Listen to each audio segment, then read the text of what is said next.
Bueno, entonces ya llevamos 3 minutos de retraso, vamos a comenzar. Como os he dicho anteriormente, la videoconferencia de hoy va a tratar sobre reclutamiento y selección 2.0. Lo de 2.0 es mucho presumir, en el sentido de que, como veréis a lo largo de la presentación, no hay nada nuevo bajo el sol, cambian un poco las herramientas, pero poco más. La selección del talento es al igual que siempre, es decir, poco va a cambiar, salvo, o poco está cambiando, salvo, como digo, las herramientas, sobre todo de reclutamiento, y algunas herramientas como las videoconferencias, estamos aprovechando estas nuevas tecnologías, como la tarde de hoy, de forma que, bueno, pues se gana tiempo, se evitan desplazamientos, sobre todo para unos primeros contactos. Pero bueno, pidieron que el título fuera videoconferencia selección 0.0 y yo creo que el 2.0 lo podréis aportar vosotras, dado que supongo que sois más jóvenes que yo y posiblemente a lo largo de mi presentación os surja alguna duda o alguna pregunta sobre cómo plantear algunas fases de la selección del talento pensando en este futuro tan inmediato como el que estamos prácticamente inmersos. Bien, sin más dilación, sigo con la presentación. Como digo, vamos a hablar de este tema, selección del talento, sin más, en términos muy generales. A modo de presentación, sobre todo para aquellas de vosotras que no hayáis asistido a alguna otra videoconferencia, este es un poco un briefing de mi experiencia personal, profesional, de formación de base ingeniero industrial electromecánico, pero los azares de la vida me llevaron a la función a la gestión del talento, a la gestión de recursos humanos, que la he desarrollado en 4 compañías multinacionales a lo largo de casi 36 años. En estos últimos tiempos estoy dedicado un poco más a consultoría y sobre todo a impartir clases tanto presenciales como videoconferencias como la de hoy en algunas universidades y en algunas empresas, en algunas escuelas de negocio. Bien, como digo, a partir de mañana tendréis la posibilidad de recuperar los contenidos de esta presentación y los podéis revisar y releer las veces que queráis, de forma que os servirán de recordatorio a lo comentado en la tarde de hoy. Insisto, sobre todo para Andrea, que has llegado a última hora, plantear las preguntas conforme se os vayan ocurriendo, al margen de que yo la responda de una forma inmediata o la responda al final de la presentación, en función un poco de mi capacidad de atención al chat, de ver que van apareciendo líneas nuevas y, por otra parte, la oportunidad de responderlas. Voy a centrar un poco más. Este va a ser el temario, el sumario de la tarde de hoy. Primero vamos a hablar un poco de la importancia del tema. ¿Por qué la selección del talento es un tema importante? Hablaremos de los activos de una empresa para centrar un poco de qué estamos hablando cuando hablamos de activos y qué tipo de activos son los que vamos a seleccionar. La clave del proceso, que consiste, cuál es el fundamento de ese proceso de selección. El proceso de selección en sí mismo, desde que se hace se detecta la necesidad de cubrir una vacante hasta inclusive después de la incorporación del candidato. Hablaremos un poco del seguimiento después de esa contratación, una conclusión y, como os he comentado, el posible coloquio que estableceremos a través de chat.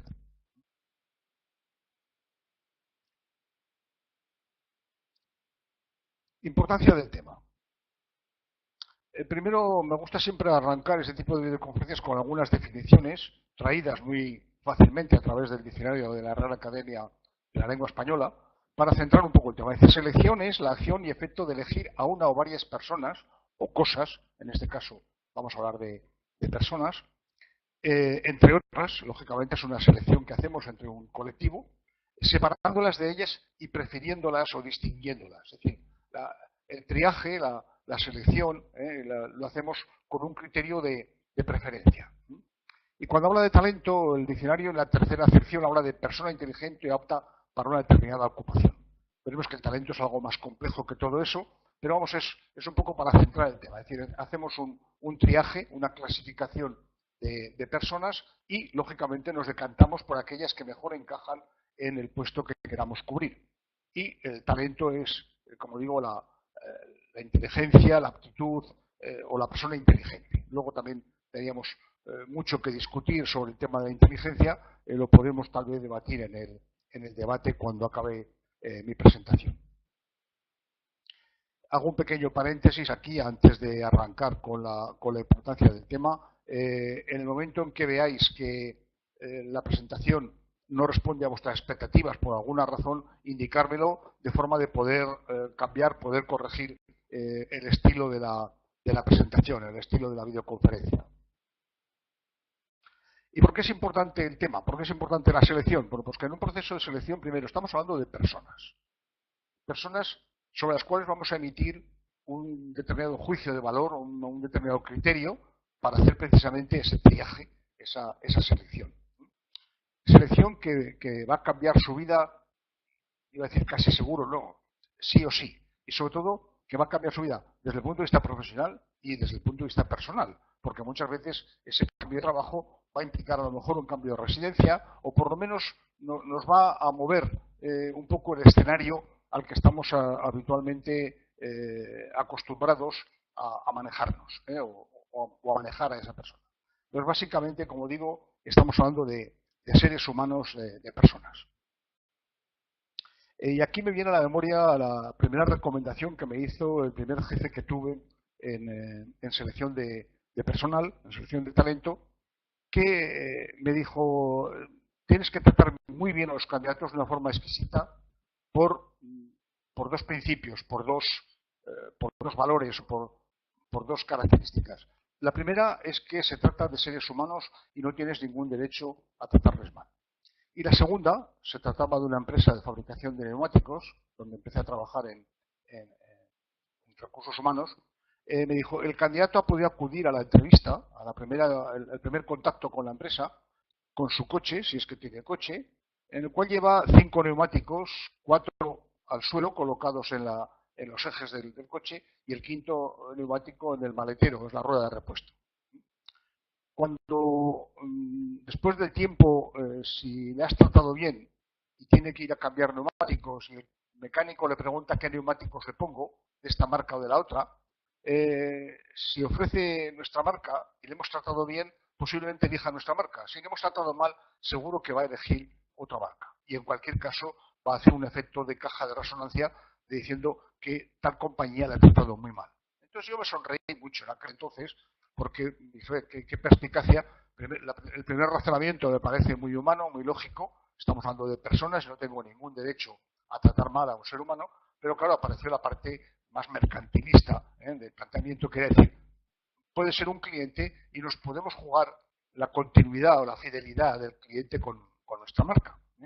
Y aquello me hizo sonreír un poco, como digo, en plan de broma, en plan de pues un poco de ironía, pero cuando al cabo de un tiempo había visto ya casi a 10.000 candidatos, hice la multiplicación de 10.000 por 5, eran 50.000 neumáticos, 50.000 que se podían suceder con continuidad, y bueno, pues aquello ya me hizo quedarme un poco más serio, ya no me arrancó aquella sonrisa un poco irónica de decir, vaya, este hombre en qué está pensando. Y yo diría que hay una tercera razón importante. Como digo, pues son personas, pueden ser clientes, pero hay que tratar de bien esa cosa que si lo contratamos a ese candidato y lo hemos tratado mal y el día de mañana llega a ser nuestro jefe, a lo mejor aplica el criterio o el refrán de arrieros somos y en el camino nos encontraremos. Entonces, ese tercer argumento siempre lo suelo poner. Es decir, primero hay que tratar bien al candidato porque es una persona, un ser humano, puede ser un cliente potencial o un cliente real y sobre todo el día de mañana puede llegar a ser nuestro jefe. Hecha esta broma para arrancar un poco la videoconferencia, vamos a continuar con el temario. Pero no olvidéis esta pequeña anécdota que os comento sobre el trato que hay que tener con las personas. Y digo esto porque soy consciente de que algunas empresas, por razones o bien de oportunismo o bien por razones de la crisis, por la que sea, el trato que tienen es bastante despótico frente al propio candidato, inclusive con algo tan sencillo como no responderle al proceso de selección ni en un sentido ni en otro, sobre todo no responderle en el sentido negativo, ¿no? Y vamos a centrar el tema, como digo, de los activos de la empresa. Una empresa vale lo que vale el conjunto de sus activos. Es un proverbio muy manido, un proverbio empresarial muy viejo. Una empresa vale lo que vale el conjunto de su plantilla o de sus activos. ¿Y en qué consisten los activos? Pues como supongo que lo habréis tratado a lo largo del máster que estáis cursando en estos momentos, tenemos lo que se llaman activos tangibles en una empresa, que es aquello que se puede tocar, que se puede medir, que se puede pesar, que se puede valorar con dinero, pues como puede ser el propio capital financiero, los inmuebles, si son en propiedad, la maquinaria, los utillajes, herramientas, vehículos, etcétera. Todo aquello que podemos pesar, medir, valorar, que se puede convertir prácticamente en dinero y que a la hora de valorar una empresa, bueno, pues hacemos un escandallo de cuáles son todos los activos físicos, tangibles que tiene esa empresa y les podemos poner un valor para, sumándolos todos, pues calcular el valor de esos activos tangibles. Hay otra serie de activos que cada vez están tomando más valor, más importancia a las empresas, que son los intangibles. Es decir, las patentes, las marcas, los modelos de utilidad, las ideas, los proyectos, los planos, las fórmulas químicas, inclusive la propia marca, que muchas veces tiene la cultura, la reputación, cada vez más cuando se está extendiendo el concepto de responsabilidad social corporativa, bueno, pues cada vez más es más importante para la gente joven ese tipo de activos más intangibles, de más difícil medición, que a la larga se pueden también medir y se pueden valorar, obviamente, pero que cada vez están tomando más importancia. De hecho, en algunas due diligence que se hacen para la adquisición o las fusiones de empresas, esos intangibles empiezan a tomar más peso que el mero peso material de lo que valen los inmuebles, lo que valen los vehículos, la maquinaria, el utillaje, etcétera. En una empresa de software, de una empresa informática, de las que utilizan Internet como base de su negocio, evidentemente la inteligencia, el software, las aplicaciones tienen mucho más valor que los propios ordenadores o que las propias salas o edificios o locales desde donde están actuando, desde donde tiene la sede esa empresa. Insisto mucho en el tema de la reputación. Cada vez más las nuevas generaciones están empezando a aplicar otra serie de valores, de principios que hacen que estos intangibles pesen más.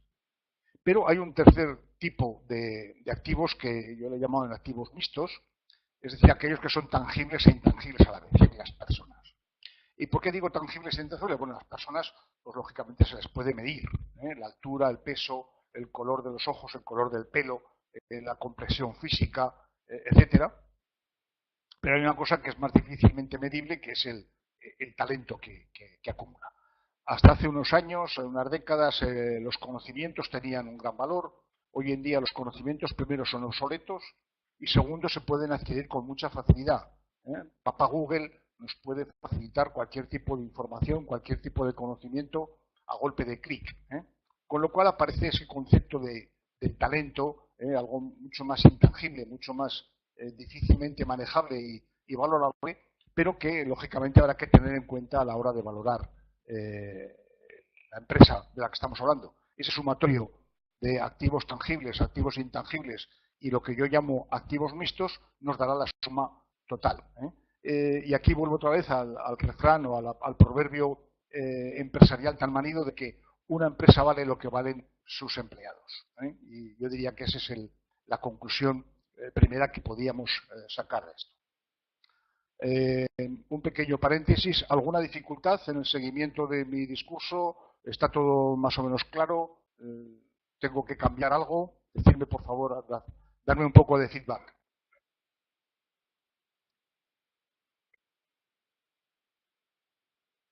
Gracias, Andrea. Gracias, Isabel. Todo claro. Lucía, también muchas gracias. Perfecto. Bien.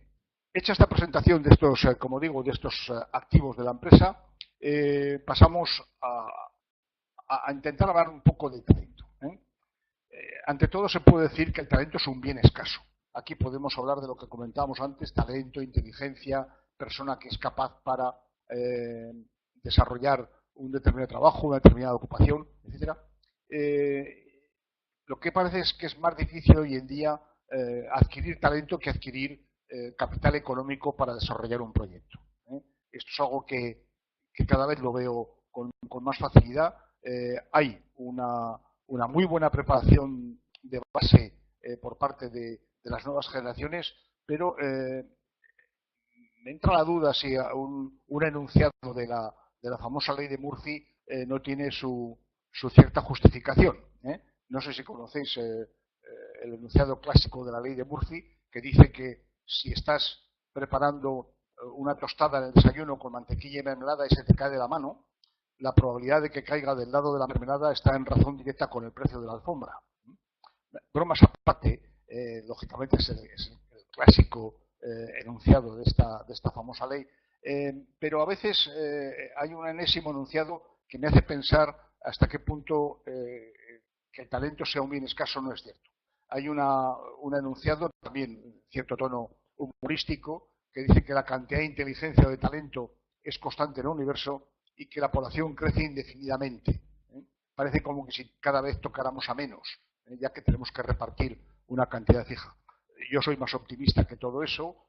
Quiero pensar que el talento es innato a la persona y que, lógicamente, cuanto más personas haya en el mundo, más talento habrá, el sumatorio. Lo que pasa es que a veces cuando sales a la calle y ves algún tipo de actuación, pues te entra la duda sobre si Murphy, el famoso Murphy, no tiene razón en este enésimo enunciado de su famosa ley. Como digo, a veces es más fácil encontrar dinero que encontrar la persona adecuada para desarrollar un determinado proyecto. No sé si vosotras estáis ya trabajando en el campo de los recursos humanos, pero si habéis empezado a hacer selección, me podréis confirmar o no si tenéis dificultades para conseguir el talento necesario para cubrir algún puesto. ¿Alguna de vosotras está trabajando ya, está en activo, o por lo menos aunque sea de una forma temporal, en la función de recursos humanos?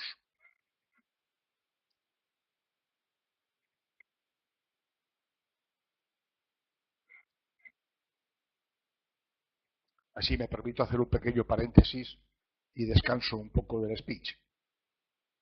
¿Tenéis alguna experiencia en el trabajo en el campo de recursos humanos? No sé si el silencio es que no o...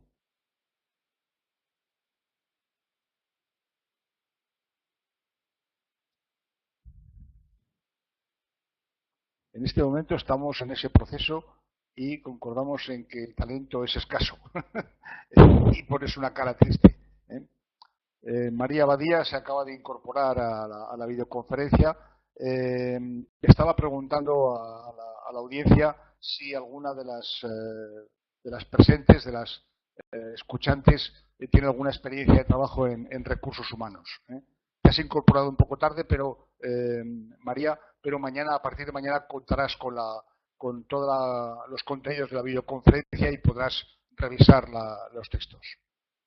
Iciar dice que está de administrativa en una empresa. Lógicamente no tocas la faceta de recursos humanos, pero a lo mejor me puedes confirmar si Murphy tiene razón o no tiene razón en ese enésimo enunciado que acabo de mencionar. Dices que quieres llegar a trabajar en el Departamento de Recursos Humanos, es tu objetivo y para ello la formación este martes. Bueno, espero que por lo menos la conferencia, la videoconferencia de hoy aporte un granito a ese interés por trabajar en recursos humanos.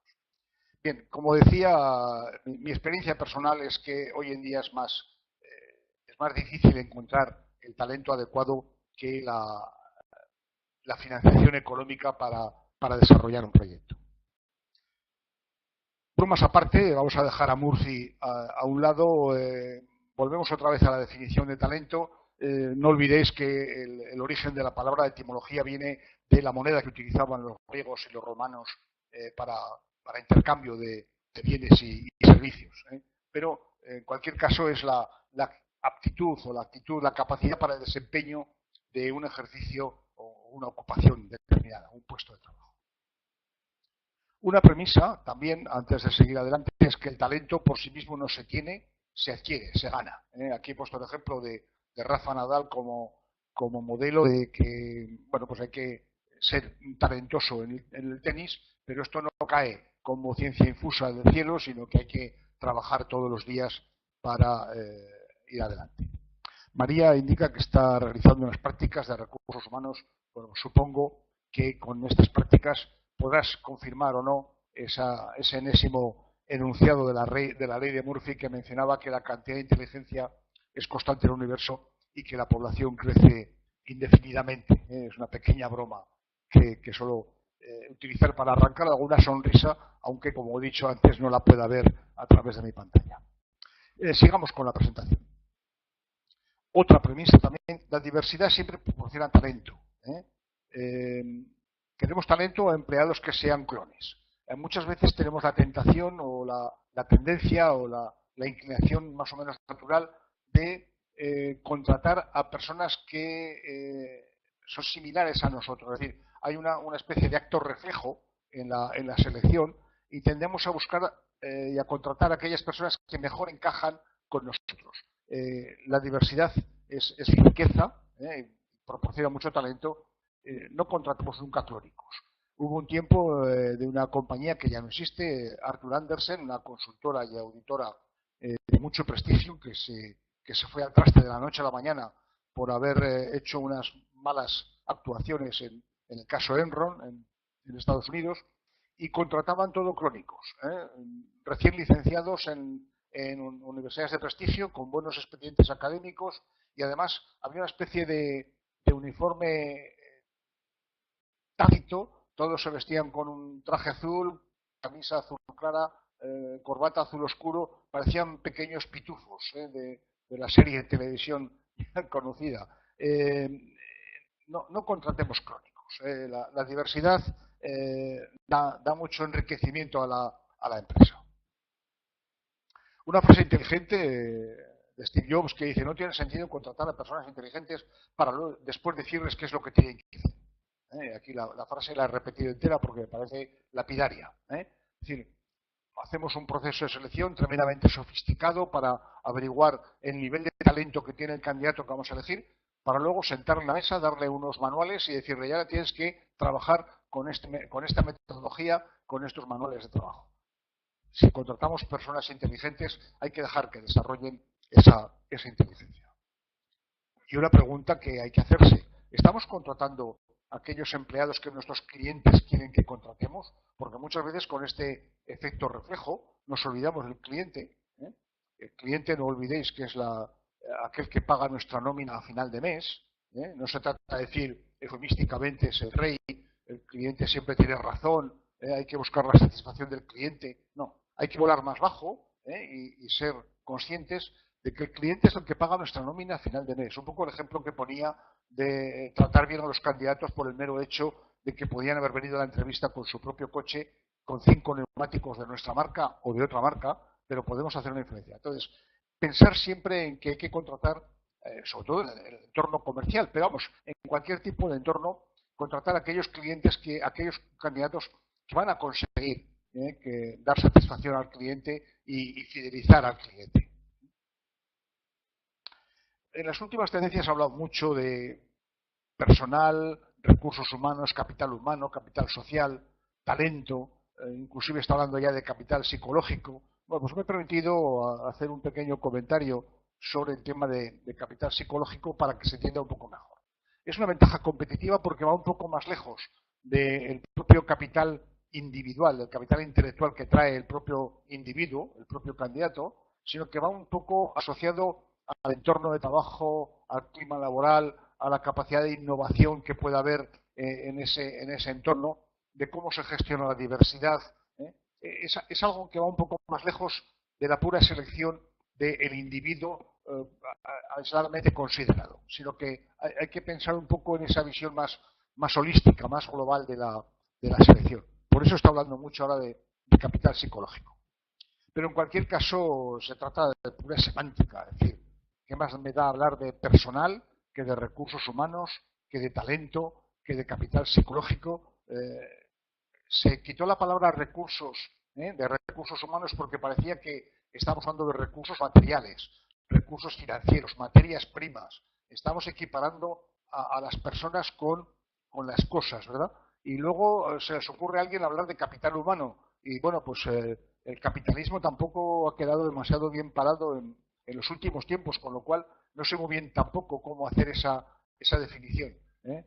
Yo creo que al final habrá que volver a los orígenes. Por eso al principio os decía que hablar de selección 2.0 o 3.0 es también una forma de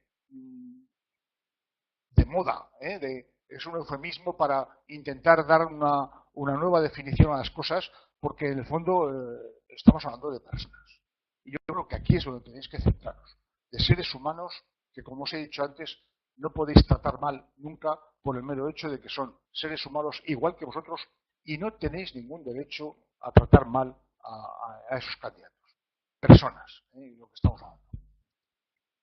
No sé si esto os ayuda mucho o no, pero me interesa inculcar ese criterio, porque lo demás, como digo, son semántica, eufemismo, pura verborrea, para intentar adornar más o menos lo que queremos decir, cuando en el fondo lo que queremos decir es eso. Estamos haciendo una selección, talento, capital humano, recursos humanos, estamos haciendo una selección de personas. Y pasamos al siguiente punto del sumario, la clave. La podemos resumir en este gráfico de casar o de enfrentar dos perfiles. Nunca se sabe si estamos viendo una copa o estamos viendo las caras de dos personas. Un proceso de selección es un acto de casación de intereses de dos partes. Por una parte, la empresa, en la figura del selector de personal, de responsable de selección, que es una persona clave en este proceso de selección, y el propio candidato, que también tiene sus intereses. Y se trata de compaginar esos dos perfiles, el perfil del puesto por una parte y el perfil de la persona por otro. E intentar acoplarlos y ver de qué forma encajan y cuáles son los diferenciales que encontramos en ese encaje, en ese macheo que hacemos entre un perfil y el otro. Y ambas partes tienen los mismos intereses. Por una parte, la empresa lo que quiere es cubrir un puesto de trabajo y por otra parte, el candidato lo que está buscando es una ocupación, un empleo, un salario. Todo dependerá de en qué altura de la pirámide de Maslow se sitúe, pero tiene unos intereses que es encontrar un empleo y la empresa tiene un interés que es cubrir un puesto de trabajo. Algo tan sencillo y tan simple como todo eso. No nos tenemos que complicar la vida. Sería un proceso en el que todos ganan o todos pierden. Yo ando con una cierta duda sobre esta nueva moda del win-win, todos ganan. Parece que siempre tiene que haber dos ganadores, la empresa gana y el empleado gana. En principio sí, o sea, lo que sí que no tiene que haber nunca es una parte fuerte y una parte débil. Si en un momento determinado ambos negociadores, por decirlo de una forma muy simplista, en un proceso de selección, el selector y el candidato, en algún momento aparece con que uno se siente más fuerte frente al otro, algo no está funcionando bien en ese proceso de selección. Por eso ahí sí que me apoyaría un poco en el concepto de win-win. Comentaremos después un poco si a veces no será mejor un poco lose-lose que win-win. Evitar esta imagen, de decir, yo tengo la sartén por el mango y tú tienes que adaptarte a lo que yo te diga porque aquí el que manda soy yo. No va a ser cosa que se nos vuelva en contra con esta imagen tan gráfica de alguien que con una hacha está cortando la madera del mango de la sartén. Un tratamiento de igualdad, de equilibrio entre las partes. Me parece que es fundamental. Y siguiendo un poco la línea de estas primeras premisas, no hay negociación sin cesión. Lo contrario es imposición. Por desgracia, estamos viviendo unos tiempos de crisis en los cuales muchas empresas se aprovechan, y no sé si poner comillas o no poner comillas, de esta situación de prepotencia, de decir, tengo la sartén por el mango, tienes que adaptarte a lo que yo te ofrezca, a lo que yo te diga. Estos son lentejas, si quieres las coges, si no las dejas. Yo creo que eso hay que evitarlo en todo momento porque hay un refrán castellano que dice arrieros somos, en el camino nos encontraremos. Y como decía antes, con el caso de que el candidato puede llegar a ser nuestro jefe, bueno, pues no abusemos de esa situación de prevalencia, de prepotencia que podamos tener. No se trata de imponer nada en ese proceso de selección. Otras claves para el proceso, para hacer una buena selección es importante tener, ante todo, profesionalidad. Es decir, el que hace la selección no puede ser un amateur que se dedica de una forma arbitraria a llevar adelante el proceso de selección, sino que hay que hacerlo en base a unas técnicas, a unas tecnologías. Por cierto, en la videoconferencia de hoy no vamos a hablar mucho de técnicas, estoy hablando más desde de la óptica de la experiencia personal, porque los libros están ahí, todo está en los libros, se puede acudir cuando se quiera a diferencias técnicas, pero yo voy a hablar más de conceptos a aplicar en un proceso de selección.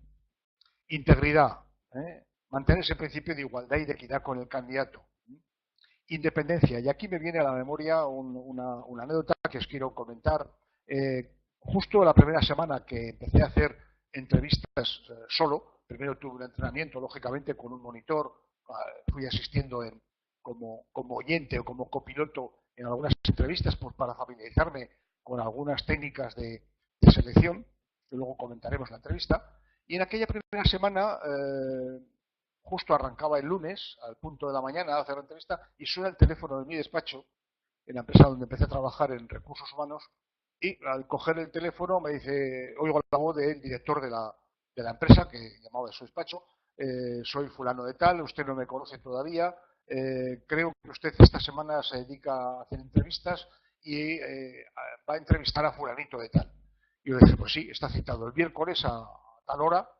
Y él me dijo, dice, es que un director de un banco me ha llamado y me ha mostrado interés por su candidatura y me gustaría que me mantenga informado sobre el proceso de selección. Y rápidamente me colgó.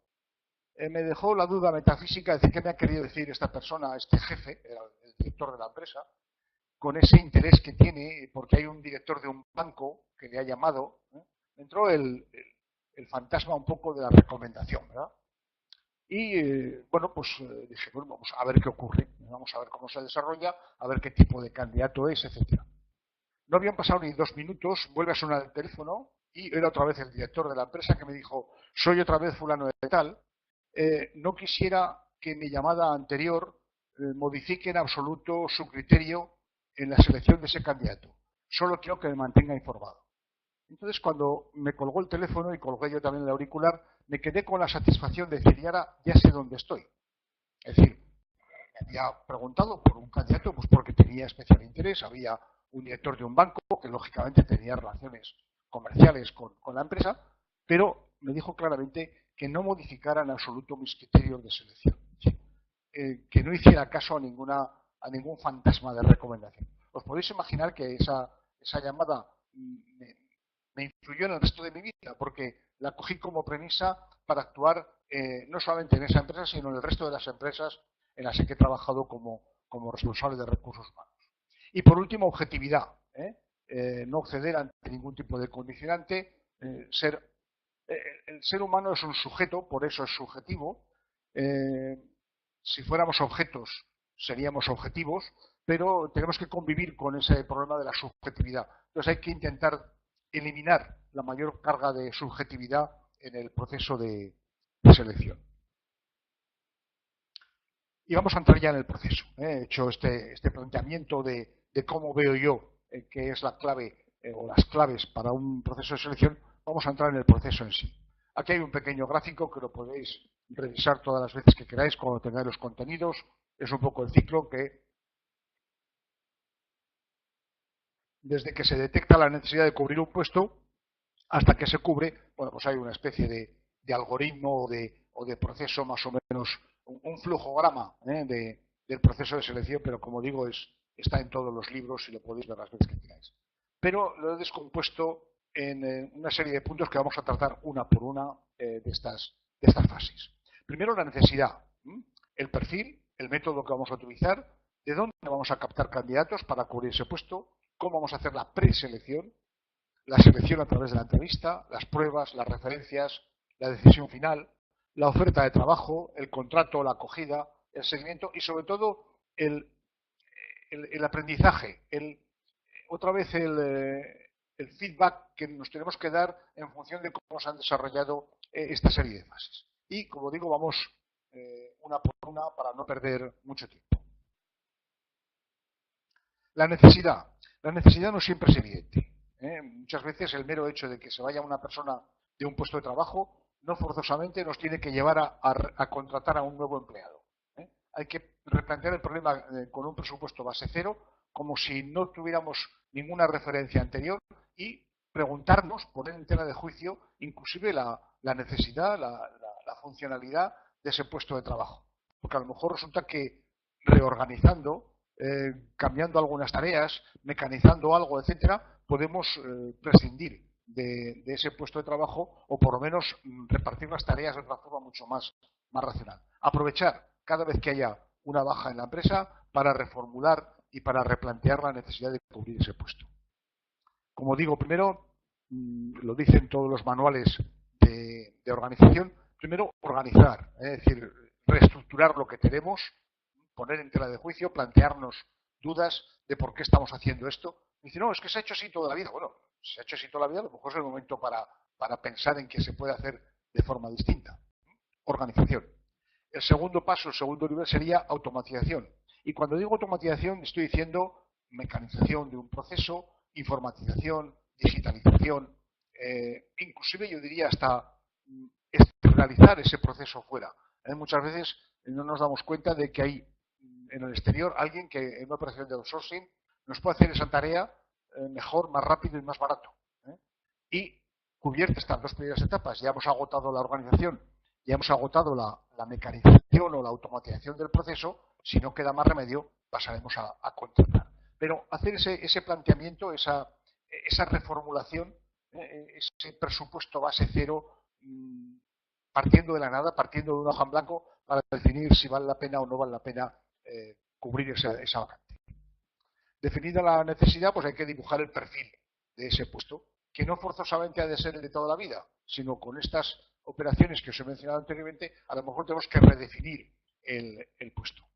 Huir siempre de la carta a los Reyes Magos que os va a redactar el cliente interno. El jefe de departamento, el jefe de división, el jefe de línea, el responsable que os pide cubrir un puesto de trabajo, siempre os va a pedir que el candidato sea alto, rubio, ojos azules, 2 carreras, 5 másters. Como ahora están de moda los másters, no voy a entrar ahí al trapo, pero esa carta a los Reyes Magos del jefe de línea, del cliente interno, os puede despistar. Reformular siempre con estas premisas que os he dado cuál es el perfil real de lo que necesita. Desconfiar, en principio, de lo que os pida el cliente interno, por si acaso. Evidentemente, si tenéis confianza y es una persona razonable, pues posiblemente esa carta, ese pliego de condiciones que os va a poner para definir el perfil que necesita, pues está bien argumentado y no hay que ponerlo en duda. Pero por si acaso, plantear siempre la duda metafísica sobre si el cliente interno os está pidiendo algo asequible o no asequible. Adecuar el perfil a la necesidad real, no vayáis con fantasías. Definirlo siempre si tenéis un catálogo de competencias dentro de la empresa, adecuar el perfil a las competencias más que a los conocimientos o habilidades que tenga el candidato. Y sobre todo confirmar que no es un perro verde, que lo podemos encontrar en el mercado laboral con cierta facilidad.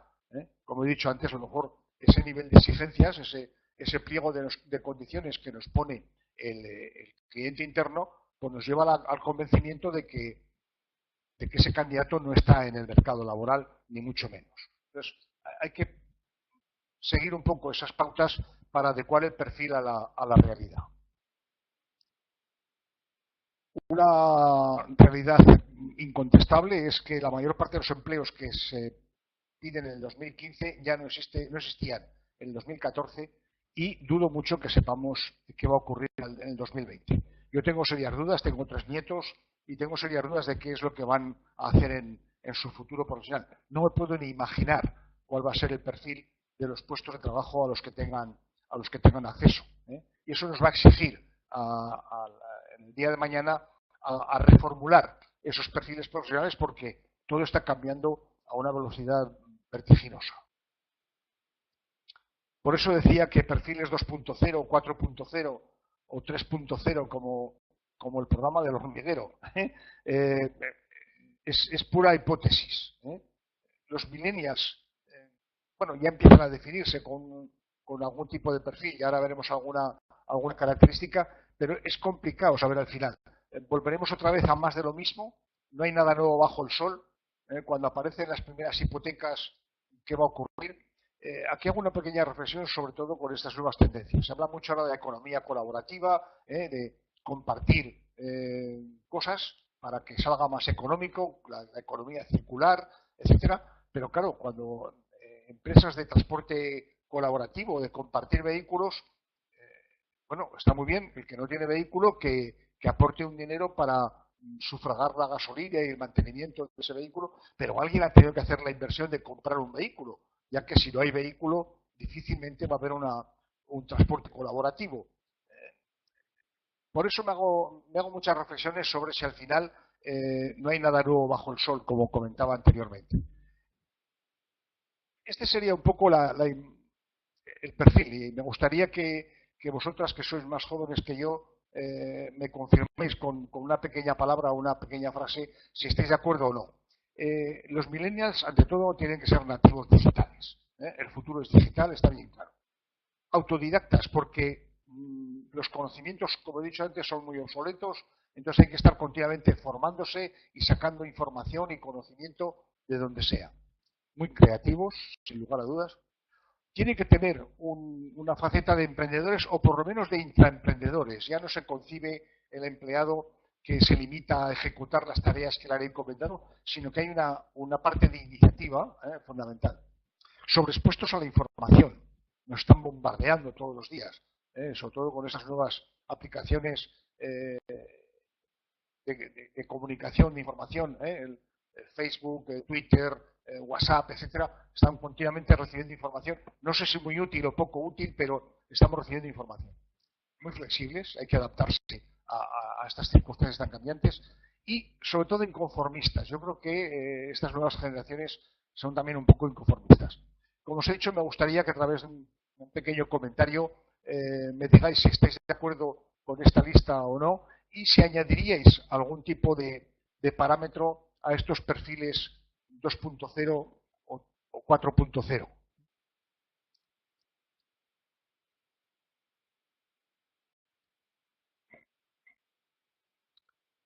Estoy intentando con esto que la videoconferencia sea un poco más interactiva. Totalmente de acuerdo, porque las tecnologías avanzan continuamente y tenemos que adaptarnos a esos cambios. A mí me iban a decir hace unos años que iba a estar dando una videoconferencia desde casa a un colectivo que está por ahí disperso en la geografía. Iba a decir que no, que no era ni imaginable. Y sin embargo, bueno, pues aquí estoy.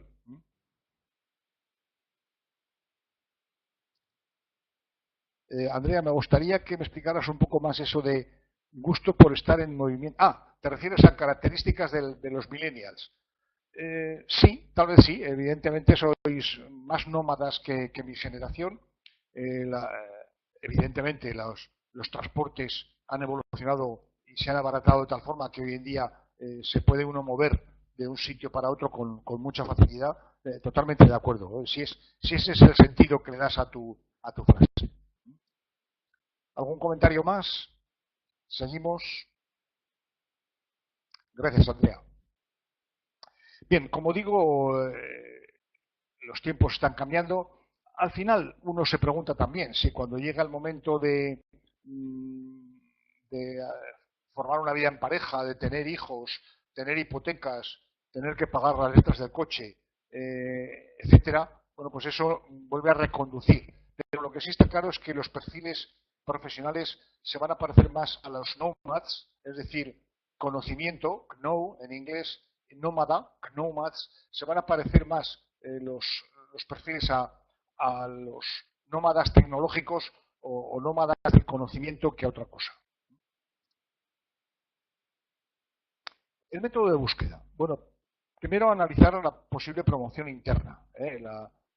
La contratación debería utilizarse como último recurso. Si hemos hecho buenos procesos de selección anteriormente y hacemos un seguimiento en la medida de lo posible, los tiempos que corren no es fácil porque hay mucha entrada y salida de personal de las empresas, pero si somos capaces de hacer un pequeño plan de carrera, bueno, pues siempre tendremos candidatos internos susceptibles de adaptarse a esa nueva vacante que se ha creado, bien porque sea un puesto de nueva creación o bien porque haya que sustituir una baja. Entonces, la promoción es fácil, es estimulante, pero no hay que abusar de ella.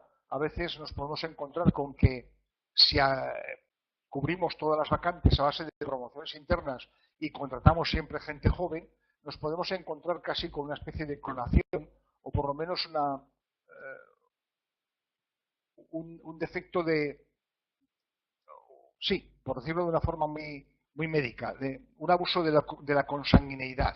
Es decir, todos han bebido de la misma fuente y al final todos tienen los mismos defectos o las mismas virtudes. Entonces, la renovación también es buena. Por eso hay que buscar un equilibrio entre la contratación externa y la promoción interna. Entonces, quedará la búsqueda externa como último recurso, pero siempre nos va a generar o a aportar sangre nueva a la compañía, sobre todo ojos nuevos a la hora de ver los viejos problemas. Y entonces, ¿dónde buscar? Hay que buscar, si hacemos una contratación externa, en la competencia, en el mismo sector, en el mercado en general, prestar atención a los costes de la selección, que lógicamente son muy altos, mucho más altos que la promoción interna, porque a veces la solución está muy cercana. A veces hay sectores que son muy endogámicos, me consta que en el sector seguros o en el sector farmacia, que son muy conservadores, tienden a contratar, si son contrataciones externas, tienden a contratar candidatos que vienen del propio sector. No son capaces de buscar candidatos de sectores ajenos.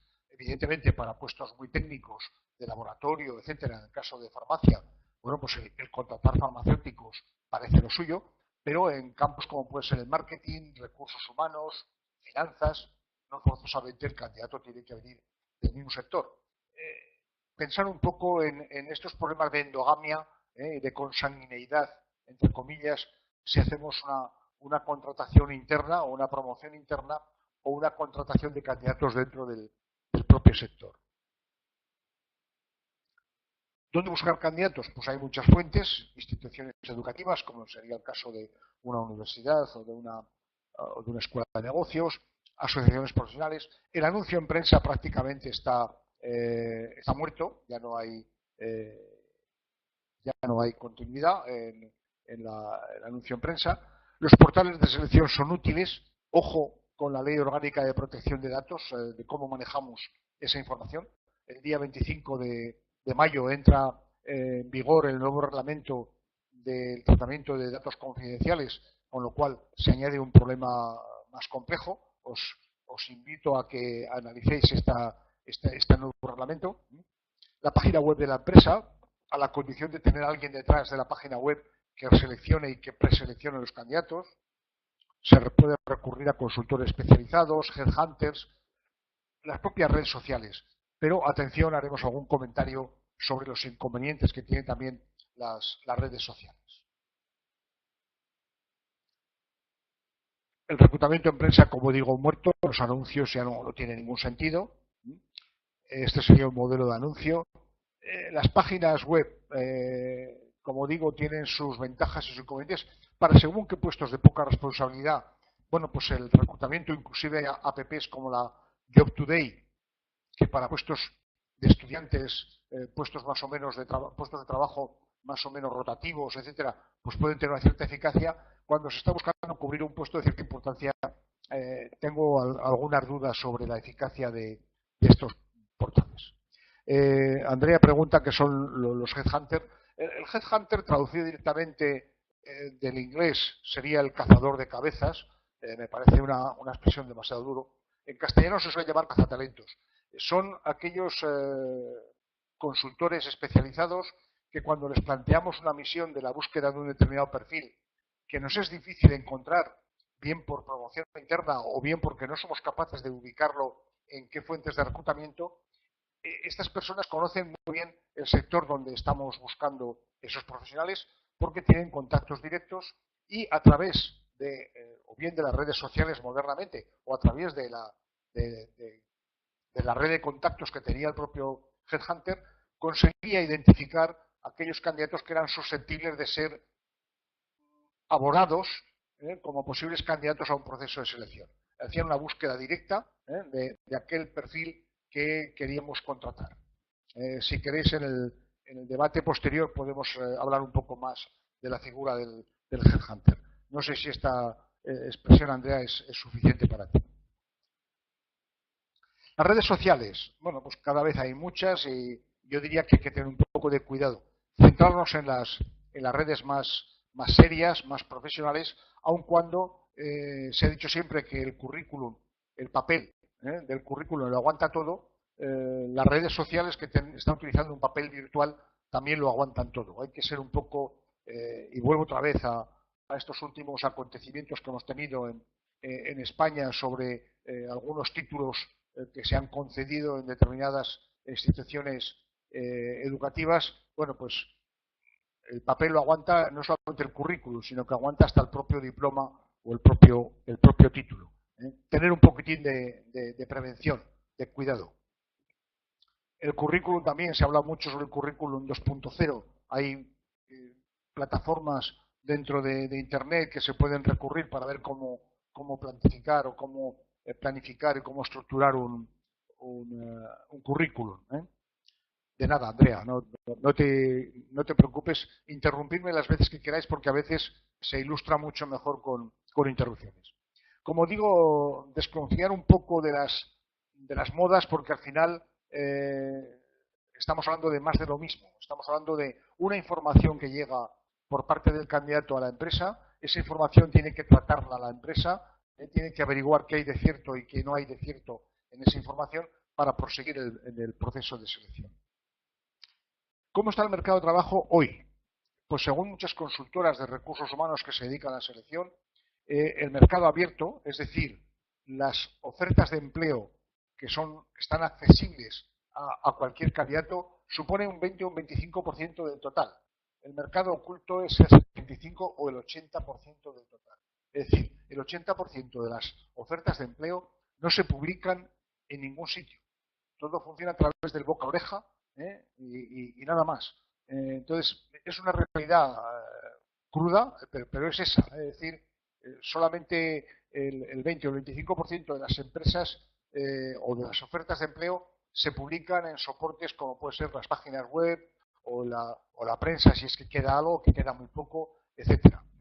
¿Por qué? Porque las empresas cubren esos puestos de trabajo a través de esa red de contactos que la empresa suele tener.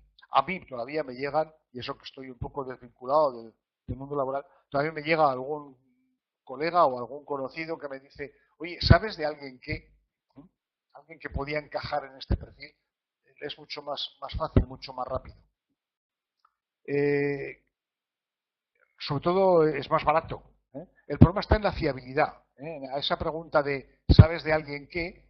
Pues dependerá la respuesta, la confianza que tengamos en el referente, en el referí de esta pregunta.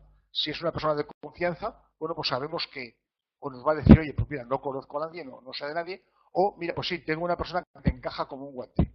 Y si confiamos en esa persona, hemos ganado mucho tiempo y hemos ganado mucho dinero en el proceso de selección. Por eso digo que podemos tener herramientas muy sofisticadas, pero al final, para según qué puestos de confianza, la pregunta esa de ¿sabes de alguien que? Puede ser muy beneficiosa, de mucha utilidad.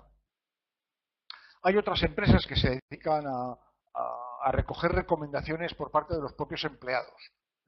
Entonces, piden de una forma formal a empleados jóvenes que si conocen a algún compañero de estudios o algún compañero de alguna anterior empresa que encaje en ese puesto, y inclusive hasta le recompensan con algún dinero si el empleado permanece un mínimo de tiempo en la empresa. Es decir, si al cabo de un año esa recomendación, entre comillas, que acabo de decir, ha sido válida, bueno, pues le dan una compensación económica. ¿Qué ocurre con esta situación? Pues que a lo mejor el empleado, en vez de trabajar, se dedica a buscar candidatos para esa caza de recompensa que estoy comentando, entre comillas.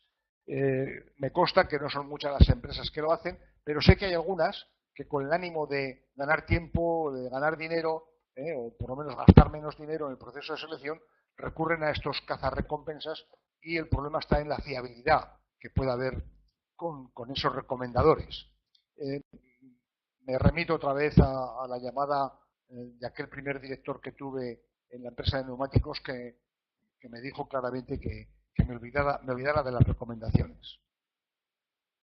Como os he dicho anteriormente, el papel lo aguanta todo e Internet lo aguanta mucho más. Todos hemos recibido algún currículum que al leerlo, bueno, pues ponemos en tela de juicio si va a ser cierto que ese nivel de inglés es efficiency, es fluent, o verdaderamente es un inglés macarrónico de andar por casa. Y sobre todo, ojo con los perfiles en Internet, en LinkedIn, por ejemplo. No sé si estáis alguna de vosotras en LinkedIn, pero si estáis, hacer un día un ejercicio de buscar el perfil de una persona que conozcáis, o bien de la empresa, o bien compañero de estudios, lo que sea, lo que os ocurra, y leer un poco de lo que ha puesto como perfil en esa red social de LinkedIn. Digo LinkedIn como cualquier otra, ¿verdad? Y si conocéis bien a la persona, comparar vuestra opinión de esa persona con lo que esa persona escribe de sí misma en LinkedIn. Os vais a llevar unas sorpresas casi seguro. La gente siempre tiende a exagerar por lo que merma. Hay que exagerar siempre un poco porque, como las camisetas de algodón, comprar las 2 tallas más grandes porque al primer lavado van a encoger. Atención a lo que incluimos en el currículum, ya sea en papel digital o en papel, en cualquier red. Alguien lo va a mirar con lupa y va a encontrar cosas que no son. Y vuelvo otra vez, por tercera y última, ya no voy a hacer más comentarios, a todo esto que está ocurriendo en prensa, en televisión, sobre los currículums que han manifestado algunos personajes más o menos conocidos, más o menos famosos, y al final, cuando se dan cuenta que las redes sociales son demasiado transparentes, bueno, pues a lo mejor lo que han puesto, como no era cierto, bueno, pues alguien les ha pillado en esa trampa o en esa mentira. Hay un refrán castellano que dice: se coge antes a un mentiroso que a un cojo. La preselección, aplicar criterios objetivos. Lógicamente, os estáis basando solamente en el currículum, sea de la procedencia que sea. Analizar todos los datos que tenéis en ese momento y hacer esa criba o esa preselección lo más objetiva posible. Evidentemente no podemos entrevistar a todos los candidatos que se presentan, por lo cual hay que hacer una primera selección en base a esa primera información que recibimos. Es lo que llamaríamos la preselección. Preselección que podemos hacer a través de alguna conferencia telefónica. Vamos a entrar ya en el tema de la entrevista. Dave Ulrich es un gurú de los recursos humanos muy conocido, sobre todo en la segunda mitad del siglo pasado. Todavía vive, yo lo vi hace pocas semanas en una conferencia en Madrid, y habla que el talento es capacidad más motivación. Por eso empezamos a completar un poco más. No se trata solamente de la inteligencia, de los conocimientos, de la capacidad, las actitudes que puede tener acción para un determinado trabajo, sino también cuál es la motivación, qué es lo que le empuja a hacer ese trabajo. No olvidéis ambos parámetros, son fundamentales. En la entrevista, bueno, pues es importante prepararla. Lo que no se puede hacer es abordar una entrevista sin un mínimo de información, aun cuando, como veréis después, hay una tendencia a hacer las entrevistas un poco a ciegas. Yo recuerdo mis primeras épocas en las cuales el día anterior me leía todos los currículos de los candidatos que iba a entrevistar al día siguiente, hasta que me di cuenta rápidamente que el prejuicio, la preimagen que me había formado del candidato por la lectura de su currículum no se correspondía en absoluto con lo que yo me encontraba físicamente en la primera entrevista cara a cara. Entonces, bueno, una cosa es tener una primera información, hacer una primera idea, y otra cosa es hacer la foto tal como uno se la imagina, porque luego nos llevamos un chasco bastante grande. Crear un clima de confianza mutua es fundamental entre el entrevistador y el candidato. Como ya he dicho antes y lo insistiré, evitar cualquier gesto de prepotencia. Es un trato de igualdad, de igual a igual. La empresa tiene la necesidad de cubrir un puesto y el candidato tiene la necesidad de trabajar. Hay que buscar ese balance más equitativo. Y sobre todo evitar cualquier gesto de rutina. Es decir, hay que convertir la entrevista como si fuera la primera entrevista o la única entrevista que estamos haciendo con ese candidato. El candidato no es tonto y se va a dar cuenta que si la tenemos demasiado sistematizada, se va a dar cuenta que estamos respondiendo a una especie de lista de chequeo o lista de preguntas que le estamos formulando. Hay que intentar que sea lo más espontánea posible.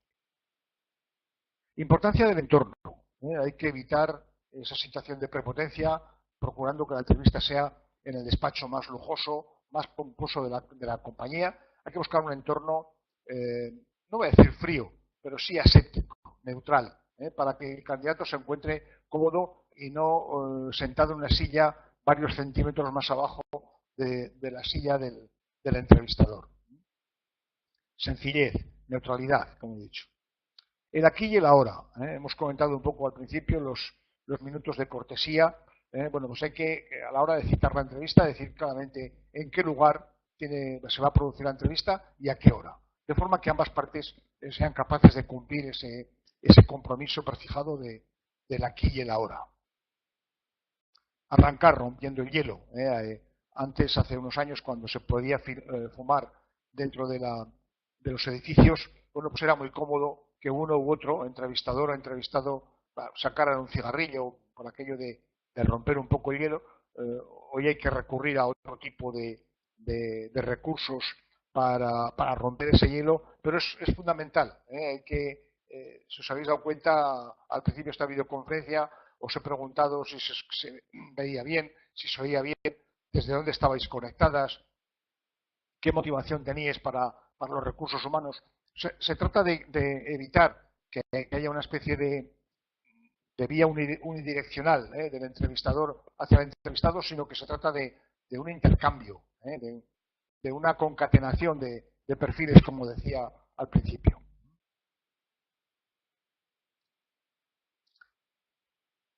El clima de confianza tiene que ser mutuo, es decir, lo que no podemos hacer es que el candidato desconfíe de nosotros, porque además no vamos a obtener ningún beneficio, nos va a responder siempre con monosílabos y no vamos a conseguir sacar la información que queremos y lo que es peor, evidentemente, que el entrevistador desconfíe del candidato, porque si desde el primer momento ya se crea un clima de desconfianza, todos los prejuicios que vayamos a ir montando sobre el candidato van a ir en esa línea, en esa desconfianza. Si no somos capaces de crear esa confianza mutua, no llevaremos adelante correctamente la entrevista. Muy importante, sobre todo en mi experiencia, es una de las primeras preguntas que hacía el candidato: ¿por qué has respondido a nuestra llamada? ¿Por qué has respondido al anuncio? ¿Por qué estás aquí? ¿Qué es lo que te ha movido a llamar a nuestra empresa o a tocar la puerta de nuestra empresa? Es importante conocer la motivación, tanto por el trabajo en sí, por la empresa, por el producto o servicio que estamos fabricando o ofreciendo, por el puesto de trabajo, sobre todo para averiguar en cuál de los pisos de la pirámide de Maslow está el candidato. Si está en el piso de abajo, está buscando meramente la subsistencia, está buscando una promoción profesional, está buscando una promoción económica o sencillamente está buscando un puesto de más alta responsabilidad, de más alta significación social, la realización personal, etcétera. Es muy importante conocer la motivación que tiene el candidato hacia nosotros, hacia la empresa, hacia el trabajo. Como comentaba, habrá que ver si está en la base, oiga, es que necesito trabajar, tengo que pagar la hipoteca, y como tengo que pagar la hipoteca y la letra del coche, la factura del coche, pues entonces tengo que trabajar. O sencillamente ya no estoy satisfecho con lo que hago, estoy buscando algo mejor, estoy sencillamente buscando una promoción profesional, quiero más responsabilidad, etcétera. Todo dependerá de dónde lo ubicamos en esos niveles de la famosa y conocida pirámide de Maslow. En la entrevista no hay que perder el control de la misma. Muchas veces es muy fácil que el entrevistador o el entrevistado se vayan a los cerros de Úbeda. Esta videoconferencia, si no me apoyara en este guión que tengo escrito a través de las diferentes slides, de las diferentes transparencias, pues podía ser un caos. Me podía haber marchado muy lejos. Si mantengo una estructura, por lo menos mantengo una cierta coherencia. Ojo con las preguntas que yo llamo inconstitucionales. Es decir, a veces la tendencia, y sobre todo vosotras que estáis escuchando y que sois mujeres, en algún momento os habéis podido encontrar con alguna pregunta que yo califico como digo, de inconstitucional o por lo menos poco adecuada. ¿Por qué? Pues porque hay unos límites que no debemos sobrepasar. Entonces, el entrevistador tiene que ser muy cuidadoso cómo consigue esa información sin tener que recurrir a preguntas indiscretas o inconstitucionales. Cuando digo inconstitucionales no me estoy refiriendo a la Constitución española en sí, sino preguntas que se salen de contexto. Andrea pregunta si podía darnos un ejemplo. Me imagino que te estás refiriendo a estas preguntas inconstitucionales. Bueno, pues durante mucho tiempo y debido a este machismo casi institucional que tenemos en esta cultura occidental y en España ni os cuento, bueno, pues el candidato, el entrevistador puede estar muy interesado si la candidata tiene novio o no tiene novio, si quiere formar familia o no quiere formar familia, si se va a quedar embarazada, si su proyecto es quedarse embarazada pronto o no. Esto es lo que yo quiero indicar como pregunta inconstitucional. Y puede haber otras, muchas más. Lógicamente, el buen entrevistador siempre buscará alguna fórmula de crear ese clima de mutua confianza y que el candidato, o en este caso la candidata, bueno, pues manifieste algún tipo de idea sobre su proyecto personal o profesional futuro. Pero, como digo, tratarlo con mucho cuidado porque en las redes sociales podemos aparecer de una forma inopinada. Isabel dice que por mi experiencia en prácticas, cuando un candidato tiene confianza con el entrevistador, al final cuenta todo sin necesidad de preguntar. Bueno, me vais a permitir una grosería, ¿verdad? Pero que ilustra mucho esto. No sé si sabes cómo se aprende a capar. Hay algunos que contestan que capando y la respuesta no me vale porque la respuesta va incluida en la propia pregunta. A capar se aprende cortando testículos. A entrevistar se aprende haciendo entrevistas. No os podéis imaginar, en mi experiencia personal, la cantidad de confidencias que he llegado a escuchar y a veces sin venir a cuento. Es decir, era tal el clima de confianza que la persona que tenía enfrente, fuera varón o fuera mujer, me es igual, bueno, pues llegaba a contar cosas de su vida que no tienen nada que ver con el proceso de selección, pero que a mí me daban una serie de pautas, una serie de inputs sobre qué tipo de persona era. Tienes mucha razón, Isabel. Si creas un clima de total confianza, al final vas a obtener toda la información que necesites y más. Por eso he dicho antes que para entrevistar se aprende entrevistando. Yo me encontré cómodo haciendo entrevistas a partir de yo diría que la número 400 al número 500.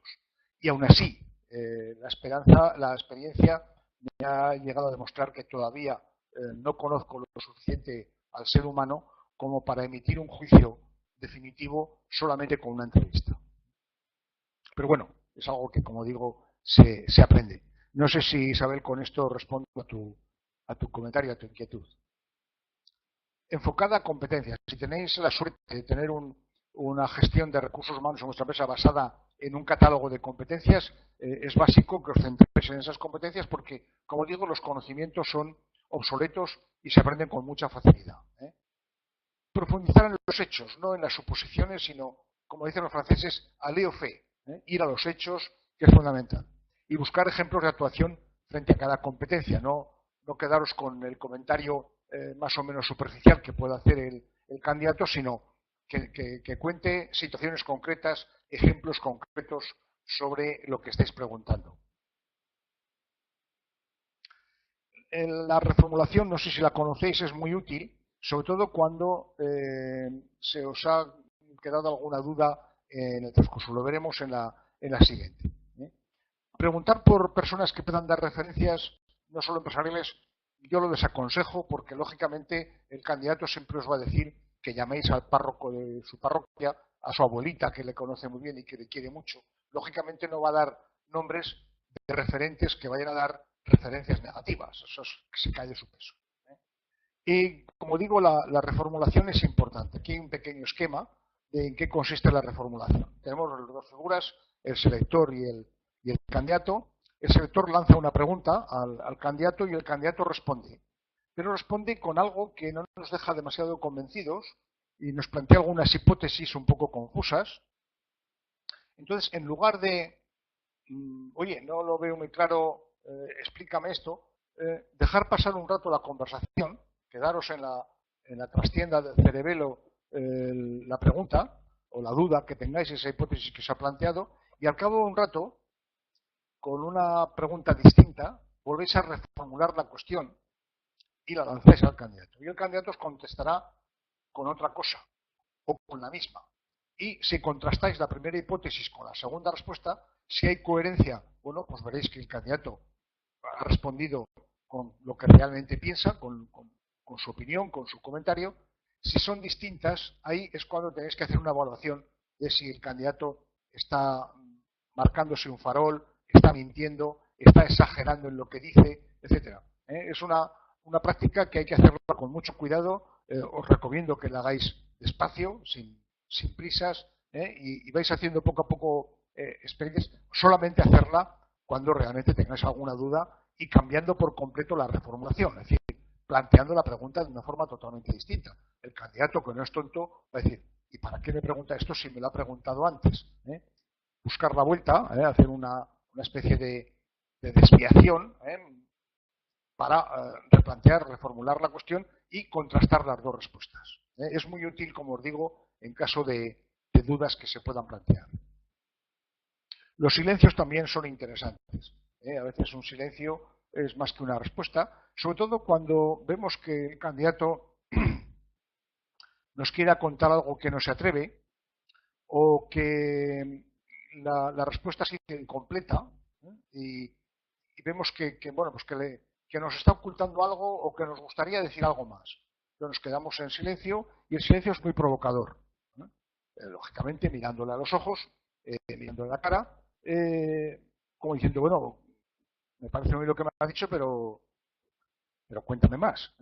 Y al cabo, si sois capaces de aguantar el silencio más que el candidato, al cabo del tiempo el candidato os va a contar aquello que os quería decir, pero que por alguna razón o no se ha atrevido o no ha querido deciroslo. El control de los silencios es fundamental. Las competencias las habrá genéricas, habrá específicas, huir de las tópicas y sobre todo no confundir competencias con habilidades. Por eso digo que si tenéis ese catálogo dentro de la empresa, ajustaros al catálogo. Os comentaba antes un poco también la selección a ciegas, es decir, arrancar la entrevista con la menor cantidad de información para evitar tener prejuicios sobre el candidato. Muchas veces se da esta circunstancia de que, como hemos leído y hemos entrado en las redes sociales y hemos visto el perfil de LinkedIn, casi conocemos al candidato. Evitar esos prejuicios partiendo prácticamente de cero, con una hoja en blanco, sin más. Algunos ejemplos de competencias que debéis manejar en una entrevista, bueno, pues cómo se desarrolla el trabajo en equipo, la sensibilidad intercultural, si maneja bien la diversidad, liderazgo, orientación al cliente, orientación a resultados, cómo maneja la negociación, cómo maneja la información, si es capaz de formar y desarrollar a terceros, etcétera. Esto lo podéis releer las veces que queráis después.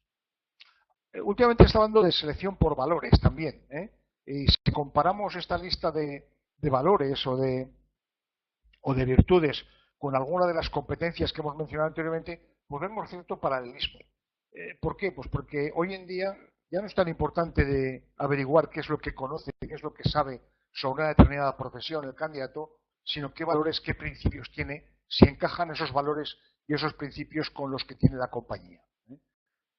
Bueno, os lo he puesto ahí con unos puntos de interrogación porque entiendo que es una moda o una nueva tendencia que ya veremos también qué recorrido tiene. Pero estoy de acuerdo con que a veces interesa más averiguar los valores, los principios del candidato que no los conocimientos o la experiencia que pueda tener. Bien, vamos a ir avanzando, que si no vamos a consumir los minutos del coloquio. algunas preguntas claves de la entrevista: ¿por qué estás aquí? ¿Cuáles son tus principales preocupaciones? ¿Cuáles son tus miedos? ¿Cuáles son tus ambiciones? ¿Qué quieres hacer cuando tengas 40 o 45 años? Casi al final de la entrevista: oye, ¿por qué debería contratarte? Convénceme de por qué debería ofrecerte un puesto de trabajo.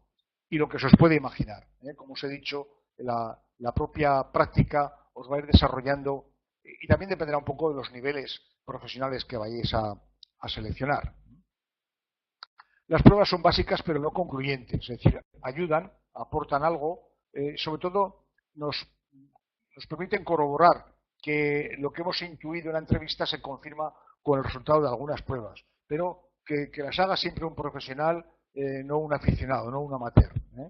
Habrá pruebas que habrá que centrar en habilidades para trabajos más manuales, y habrá pruebas más de aptitudes o competencias que las tenemos que aplicar para trabajos más intelectuales. Y luego habrá una zona intermedia en la cual hay puestos de trabajo que son manuales e intelectuales, con lo cual habrá que buscar un mix. Pero lo que no hay que hacer nunca es lo que hay en este pequeño chiste, esta pequeña sonrisa que pretendo arrancaros, que para ser ecuánimes en la selección de un grupo de candidatos les somete a todos a la misma prueba. Para que haya ecuanimidad, trepen todos al árbol. Evidentemente, os podéis imaginar la diferencia de aptitudes o de actitudes que pueden tener los diferentes animales a la hora de trepar a un árbol en la selva.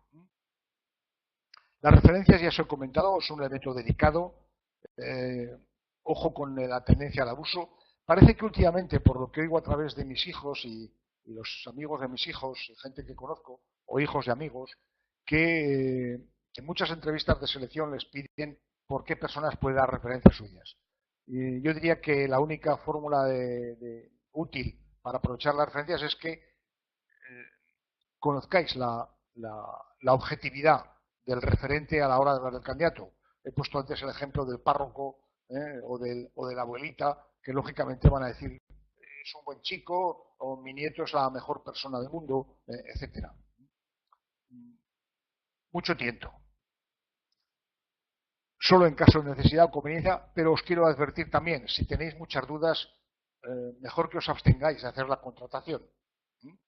Si muchas veces, aun teniéndolo casi al 100% seguro, metemos la pata y nos equivocamos con el candidato que hemos elegido, no os digo nada si encima tenemos dudas. Personalmente, no soy en absoluto, no estoy en absoluto en pro de utilizar las referencias, pero bueno, están ahí, se pueden utilizar. La decisión es el momento crucial en el proceso. Hay que analizar toda la información que tenemos, consensuar la decisión con el jefe de línea, con nuestro cliente interno, para saber si estamos haciéndolo bien, y sobre todo contrastar con el perfil del puesto que estamos seleccionando. Hay una ecuación muy simple, que el valor de una persona es el binomio de conocimientos más habilidades multiplicado por las actitudes. Cada vez las actitudes, las competencias, los valores van adquiriendo mayor importancia. Teresa dice que se entrecorta. ¿Qué se entrecorta? ¿El sonido o la imagen? A lo mejor es el micro mío. ¿Me lo puedes aclarar? ¿Qué se entrecorta, Teresa? Y sí, dice que todo bien. Vale. Problema de tu línea. Bueno, yo estoy conectado con fibra óptica, con lo cual espero que... pero vamos, es el acto de fe que hago con la compañía que me suministra el servicio telefónico, ¿no? La decisión, valorar las diferencias que podamos encontrar entre el perfil ideal y el perfil del candidato. Es decir, siempre habrá desviaciones entre ambos perfiles. Lo que hay que hacer es valorar si esas pequeñas diferencias son subsanables, son aceptables o no. Últimamente Zuckerberg está un poco en desprestigio por cosas que ha hecho, pero vamos, la frase me parece una frase buena de él. Dice: nunca deberías contratar a nadie para que vaya a trabajar para ti, a menos que intuyas que tú también trabajarías para él en un universo paralelo. Esta frase, que queda muy bonita, es decir, no contrates a nadie con lo cual trabajarías, yo la tengo simplificada cuando a veces en un proceso de discusión con el cliente interno, con el responsable de línea, no estamos de acuerdo, él quiere contratarme y yo le digo que no por alguna razón, siempre saco este argumento. Si la empresa fuera tuya, ¿contratarías al candidato que estás seleccionando? Es decir, es muy fácil, como no hay responsabilidad, contratar a cualquiera, porque además luego, en caso de que haya que despedirlo, ya se encargarán en recursos humanos para despedirle. No, el jefe también tiene que participar en el despido. Por eso hago siempre esta pregunta. Tú imagínate que la empresa es tuya, tú lo contratarías como empleado tuyo, y ahí ya empiezan a echar un poco el freno y la marcha atrás, ya empiezan a dudar. Es un argumentario que tengo, que lo he utilizado muchas veces y me ha servido de mucho, porque claro, con la urgencia que tiene el cliente interno de cubrir un puesto de trabajo, bueno, pues puede llegar al extremo de que cualquiera le vale, y a lo mejor desde recursos humanos, si vemos claramente que el perfil no encaja, podemos decir, oye, si tú fueras dueño de la empresa, ¿le contratarías? Bien, me alegro, Teresa, de que vaya todo mejor. Muy importante este semáforo. Si durante el proceso de selección tenemos cualquier duda, hay que continuar el proceso para aclarar las dudas. En el momento final en el que hay que tomar una decisión, si tenemos la mínima duda, absteneros. No contratéis a alguien sobre el cual tenéis una sombra de la duda volando por encima de vuestras cabezas. La oferta es uno de los motores más importantes. Estamos vendiendo la idea, la empresa, el puesto, el futuro del profesional, etcétera, y hay que hacerla en directo. Hay mucha gente que hace una oferta por correo electrónico, por WhatsApp, por aquello de las prisas. No, vale la pena volverle a convocar al candidato y cara a cara, vis a vis, hacerle la oferta en vivo y en directo, sobre todo para ver cuál es la reacción que tiene ante ese ofrecimiento que le hacemos. Es la parte más marketingiana, más comercial, porque tenemos que convencer, tenemos que seducir al candidato para que acepte esa oferta. A veces la oferta económica no está a la altura de sus expectativas, pero bueno, hay otra serie de factores que hay que hacer ver. Estamos vendiendo esa idea. No estamos vendiendo la moto, y menos la que figura en esta fotografía. Estamos vendiendo el concepto de la oferta que le estamos haciendo, en la cual entra en juego el puesto de trabajo, el futuro profesional, la estabilidad de la empresa, la seguridad, etcétera, etcétera. Entonces hay una serie de argumentarios que tenemos que utilizar para convencerle.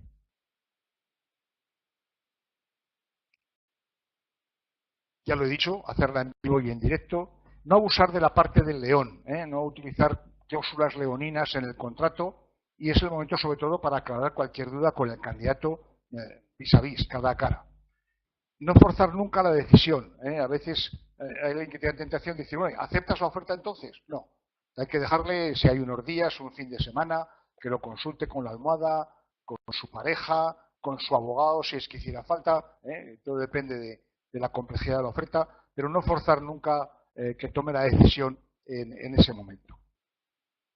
El seguimiento es algo muy sencillo. Una vez que hemos hecho la oferta y que hemos contratado, bueno, pues hacer todas las presentaciones dentro de la empresa, ofrecer un plan de acogida si es que la empresa lo tiene.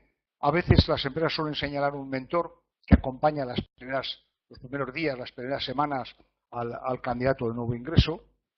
Sobre todo contrastar la adecuación del empleado al puesto, es una adaptación técnica, si verdaderamente encaja con las expectativas que tenemos para ese puesto.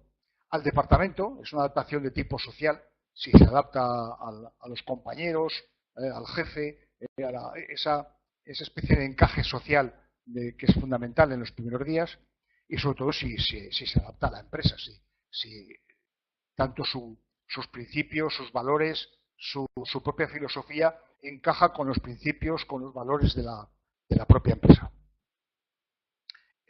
Utilizar el periodo de prueba para contrastar si nos hemos equivocado o no, y lógicamente también utilizarlo para qué necesidades puede haber de formación para cubrir algunas lagunas y sobre todo planificar el futuro desarrollo profesional del empleado. ¿Y qué aprendizaje podemos sacar? Bueno, pues contrastar aquellas primeras intuiciones que veíamos a través del proceso de selección. Nos imaginábamos, nos hacíamos un poco el cuento de la lechera de hasta dónde podía llegar ese candidato con la realidad. Comparar también con las mejores prácticas que se pueden hacer en selección dentro del sector, dentro de empresas de la competencia o empresas conocidas. y sobre todo tener cuidado con las modas pasajeras. Os he hablado de algunas tendencias últimas, 2.0, las redes sociales, etcétera, etcétera, pero tener un poco de cuidado con esas modas, porque al final volvemos siempre a lo básico, siempre a lo clásico. Conclusión, para ir cerrando poco a poco. Contratar con la cabeza, despedir con el corazón, eso es fundamental. No olvidéis que muchas veces ingresamos, y lo digo hasta en primera persona del plural, en una empresa atraídos por un proyecto muy interesante, algo que nos seduce, y la mayor parte de las veces nos marchamos de la empresa por culpa de un mal jefe. Es por eso que en el proceso de selección es importante que el jefe participe para que ambos se puedan conocer y ver si aquello puede encajar o no puede encajar. Y con esto doy por finalizada la presentación. Mi amiga Mafalda dice que uno de los problemas ortográficos que tiene es no saber dónde poner el punto final. Bueno, pues este es el punto final de mi presentación. Pasamos a un posible coloquio porque nos quedan todavía algo más de media hora para poder insistir en alguna de las preguntas que habéis hecho inicialmente o preguntas nuevas que se os puedan ocurrir en función de lo que os he podido transmitir a través de esta hora y media de videoconferencia. ¿Alguna pregunta?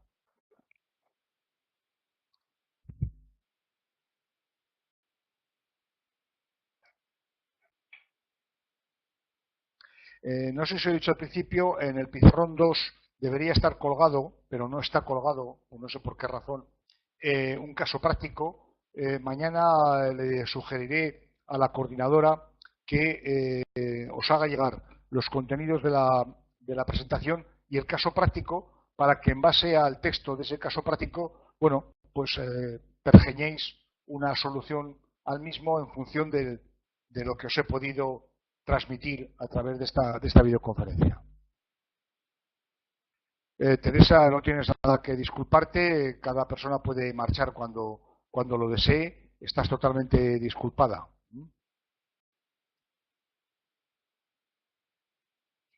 Y Cier dice que no tiene más preguntas, que ha quedado muy claro, gracias por la videoconferencia. A veces cuando no hay preguntas, aunque hemos respondido algunas a lo largo de la explicación, me quedo con la duda de que si todo estaba demasiado claro o demasiado oscuro. Gracias a ti, Ciar, por atender la videoconferencia. Gracias, Teresa, por esa explicación que das, que me explico correctamente. Cuando ofrezco alguna videoconferencia de ese tipo, lo que intento decir es lo que me hubiera gustado que me hubieran dicho si yo hubiera estado al otro lado de la pantalla, al otro lado de la cámara del ordenador. Andrea dice que todo ha quedado muy claro, me alegro. Si no tenéis más preguntas, conforme vayáis abandonando la sala, hacéis una pequeña despedida, con que digáis buenas tardes, buenas noches, me es suficiente, de forma que yo me quedaré el último para, como se dice en estos casos, apagar la luz y cerrar la puerta de la sala de la videoconferencia. Estas nuevas tecnologías es lo que tiene, que todo es virtual. Gracias, María. Buenas tardes, Teresa. Suena eso a un título de una película. Buenas tardes, Teresa.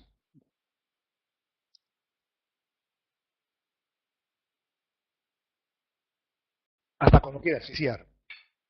Tengo varias videoconferencias programadas. Estáis invitadas a asistir cuando queráis.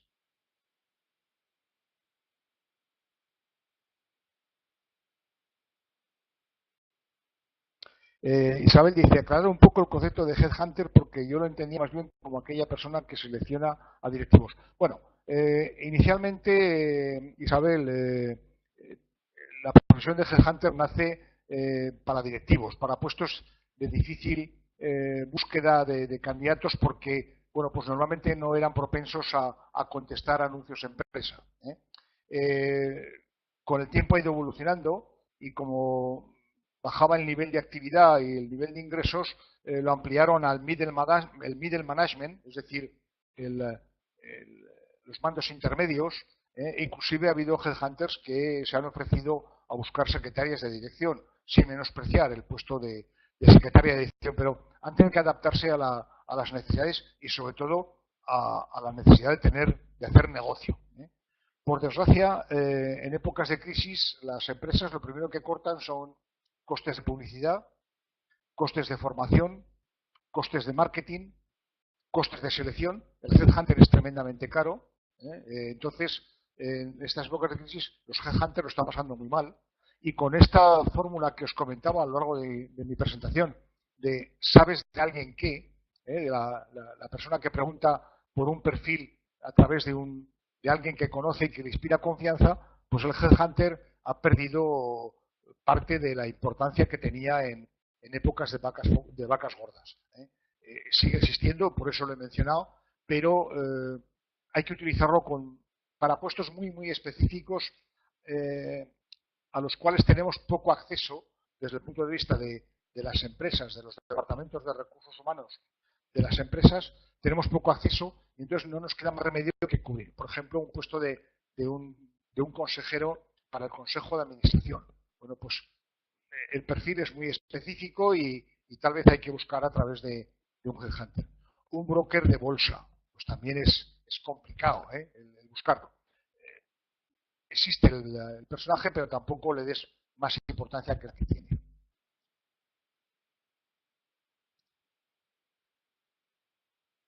Gracias a ti, Isabel.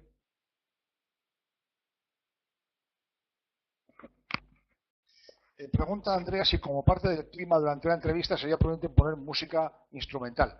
Yo diría que no. Hay que quitar todo elemento de distracción. Que no haya un teléfono en la sala. Que no haya unos cristales transparentes donde estemos continuamente viendo pasar de uno para otro. Que no se vean las ventanas si tienen alguna especie de pequeña cortina o algún store, mejor, porque si no, pasa un coche, pasa un avión y nos despistamos. Teléfonos fuera. Hay que pedirle al candidato que apague el teléfono y nosotros apagar el nuestro.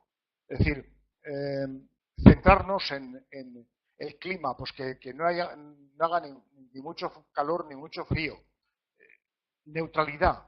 O sea, el ambiente lo más neutro posible para que la entrevista se centre entre entrevistador y entrevistado, sin más. Si la empresa tiene un hilo musical puesto muy bajito, pues evidentemente no va a molestar, pero tampoco se trata de dormir la siesta. No sé si me explico. Quitar cualquier distracción. Inclusive la propia vestimenta del entrevistador tiene que ser neutra, es decir, que no vaya llamativo, porque le puede despistar. El mero hecho de utilizar o de usar un reloj más o menos vistoso, al candidato le va a despistar porque le va a llevar la vista al reloj si es que le gustan los relojes, o el bolígrafo. Neutralidad. No sé si con esto te respondo. Una pregunta. Frente a pedir referencia del candidato a la anterior empresa, hay que tener mucho cuidado, sobre todo, si ha dejado de trabajar ya en la empresa, evidentemente no hay ningún problema. El único problema te lo vas a encontrar con la respuesta que te dé el referente, la persona que te va a dar referencias. Porque si la persona tiene mala opinión, pero lo que está buscando es quitarse problemas del medio, pues te va a decir, sí, era una persona excelente, muy trabajador. Básicamente lo que tienes que fiarte es de la confianza, de la objetividad que tenga el referente a la hora de darte una información. No sé si se me ha visto mucho el pelo cuando he dicho que no soy partidario de las referencias. La contratación es una responsabilidad personal y tienes que apechugar con esa responsabilidad.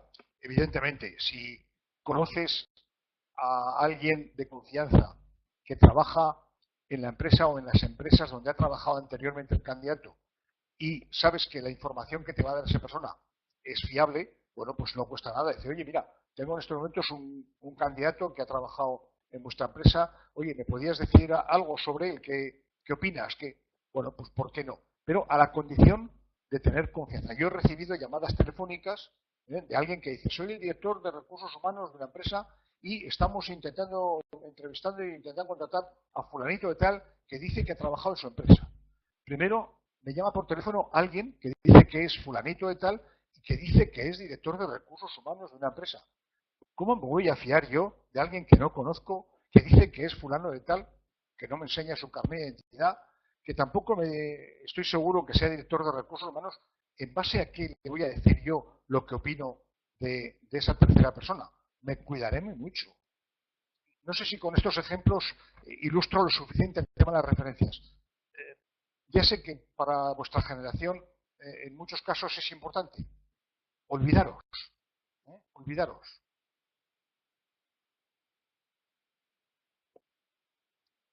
Más cuestiones, aún tenéis unos minutos para aprovecharlos.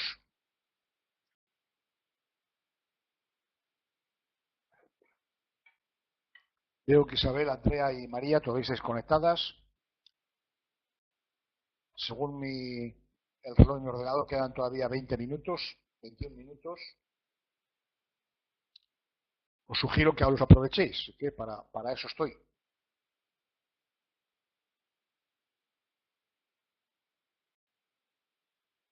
Un consejo que os voy a dar, porque muchas veces cuando vas practicando las entrevistas y vas teniendo éxitos, te vas endiosando, entre comillas, un poco, porque crees que ya has llegado a ese nivel de experiencia y de conocimiento del tema, ¿eh?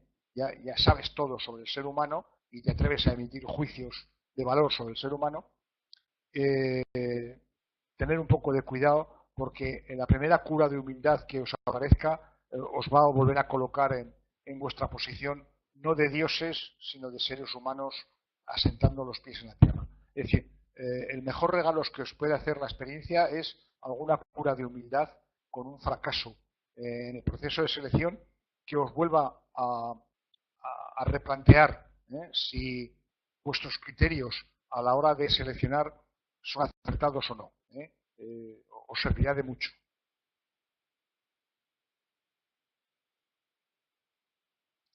¿Cómo podríamos vender la idea de trabajar en nuestra empresa a un millennial?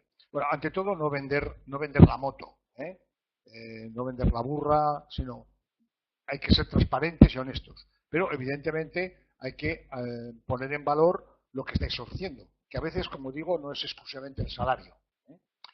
Hoy en día los millennials están valorando mucho el tema de la reputación, el tema del clima de trabajo, a la condición de que sea cierto.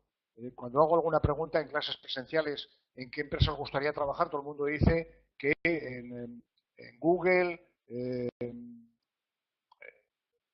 cualquier otra, en Microsoft, empresas de tipo moderno, en Apple, y les pregunto, ¿pero conocéis Apple por dentro? ¿Conocéis Google por dentro? ¿Conocéis Microsoft por dentro? Y nadie lo conoce. ¿Tenéis algún amigo que os pueda contar cómo es la empresa por dentro? Pero claro, nos fiamos un poco del halo, de la apariencia, y en realidad a lo mejor que es un ídolo con pies de barro.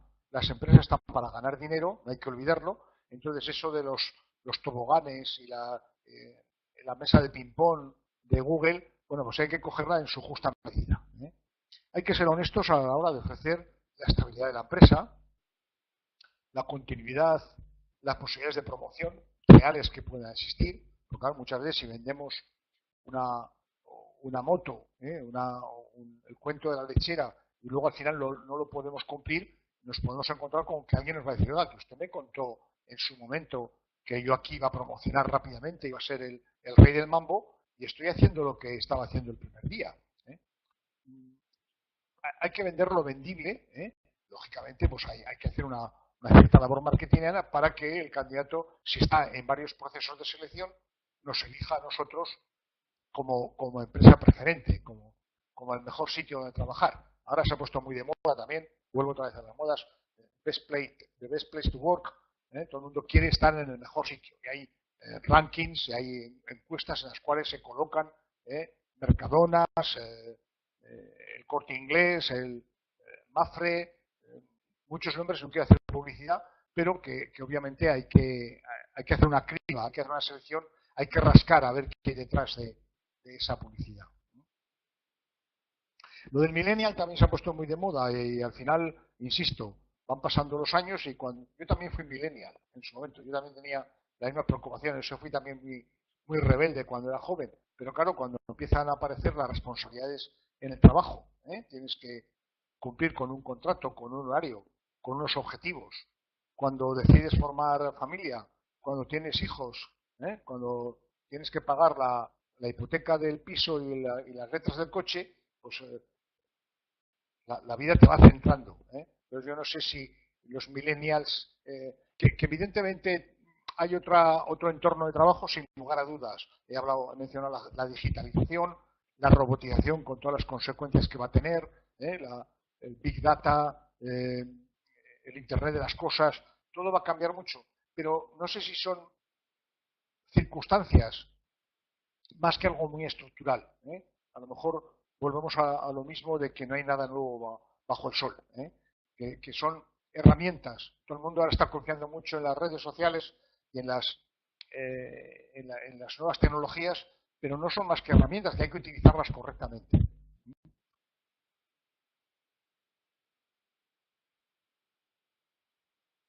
Me gustaría comentarte que realizando una entrevista casi me da un ataque de risa por las respuestas del candidato. Como un profesional, bueno, bien, hay de todo en esta vida. Ante todo, respeto por el candidato. Hay que saber frenarse, hay que saber controlarse. Si es una tontería meramente circunstancial y el resto de la entrevista funciona bien, pues a lo mejor hay que reformular, utilizar la reformulación para ver por qué ha dicho esa tontería. Si dice una tontería tras otra, evidentemente mi consejo es que acortéis la entrevista lo más posible para no perder tiempo ni hacérselo perder al candidato. Pero, como os he dicho al principio, no debéis tratar al candidato nunca mal, y mucho menos con, con una carcajada, sobre todo por esa razón que os decía, que son seres humanos y no tenemos ningún derecho a soltar ninguna carcajada. A este respecto os voy a contar una anécdota que tuve hace ya muchos años con un candidato. Estamos haciendo una campaña buscando periodistas para trabajar en el departamento de comunicación interna y comunicación externa de la empresa. Y durante la entrevista, uno de los candidatos, cuando le pregunté si podíamos continuar la conversación en francés, porque la empresa era una empresa francesa, le pregunté si para ver su nivel de francés y continuamos, me dijo que sí, que ningún problema. Y entonces, bueno, pues le hice unas cuantas preguntas en francés, a lo que me contestaba en un tono tan macarrónico que yo pensé que me estaba tomando el pelo. No llego a decir chaqueta, chaqueté, ni escalera, escaleré, como dice el chiste, pero presumía de haber entrevistado a la viuda de Monnet, uno de los fundadores de la moderna Europa, de la Unión Europea. En el año Se empezó a crear la Europa en el año 56 del pasado siglo, en el 60 se firma la primera acta con los 6 primeros países y la viuda de Monnet concedió unas entrevistas. Era tal el mal nivel, el nivel tan macarrónico, era tan insultante, que no tuve más remedio que preguntarle, y le dije, con este nivel de francés, ¿usted se entendía bien con la viuda de Monet? Y dice, bueno, con este nivel o con otro. Y entonces, con esa respuesta se calificó. Era un auténtico caradura que no reconocía en absoluto su escaso nivel de francés y lo que se lanzó como un Tarzán a hablar en un francés que no existía, pero además con el agravante de haber presumido que había hecho una entrevista periodística con la viuda de Monet. Es decir, no sé si esto te ilustra un poco, pero en absoluto yo solté ninguna carcajada, Dios me libre, aunque había motivos para no soltar una carcajada, sino despedirle a cajas destempladas en aquel momento por tomarme el pelo, era una auténtica tomadura de pelo. Pero él mismo se definió con ese comentario de decir, bueno, con este francés o con otro. Más preguntas. No sé, María, si con esta anécdota te he respondido o no.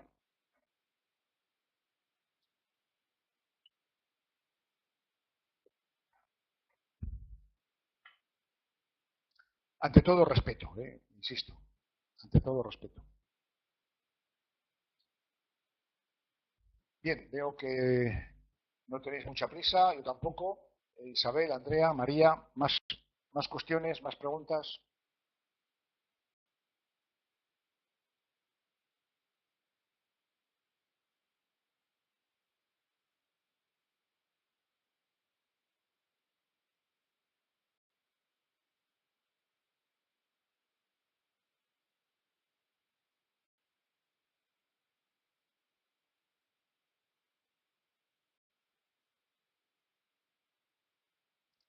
No sé si estáis escribiendo mucho y tarda en llegar el mensaje en el chat, o os habéis quedado mudas. Espero que en próximas generaciones, o inclusive antes, estas tecnologías tan sofisticadas permitan la interacción con la palabra y con la imagen a través de videoconferencia. Evidentemente sería una multivideoconferencia, con lo cual se complica un poco, pero a lo mejor pidiendo paso, dando palabras, se podía interactuar más fácilmente. Andrea dice que por su parte agradece la exposición, que queda muy clara. María: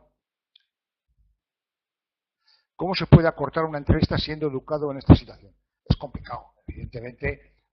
Como os he dicho al principio, a mitad de la videoconferencia, a entrevistar se aprende entrevistando. Bueno, pues se van acortando las preguntas. Al final se le puede decir, bueno, estamos en una primera etapa, estamos haciendo una primera entrevista en este proceso de selección para ver quién encaja, quién no encaja. En caso de continuar adelante, tendremos alguna entrevista más, etcétera. Se puede adornar, entre comillas, pues con comentarios más o menos piadosos para no decirle a bocajarro, mira, pues eres un inepto, no encajas en absoluto, o otro tipo de adjetivos más duros, ¿verdad? Entonces, como a veces es difícil, porque el otro puede preguntar, ¿y por qué no encajo? Y entonces entramos en una discusión bizantina difícil de manejar. Bueno, pues es cuestión de una forma diplomática, decir que, bueno, pues tenemos más candidatos que entrevistar. En el caso de seguir adelante, volveremos a ponernos en contacto con usted, etcétera, etcétera. Hay múltiples fórmulas con excusas para hacer una, como se dice en términos taurinos, hacer una faena de aliño y terminar con ese toro incómodo, terminar lo antes posible. No digo con la estocada, tal vez el símil taurino no es el más apropiado para esta explicación, pero bueno, creo que viene al caso. Es decir, en términos taurinos, la faena de aliño es, bueno, pues acortar los tiempos, los 3 tiempos de la lidia, para acabar con el toro lo antes posible. Ante todo, educación, ahí tienes toda la razón. Que tengas mucha suerte en lo personal y en lo profesional. Hasta cuando quieras. Un saludo.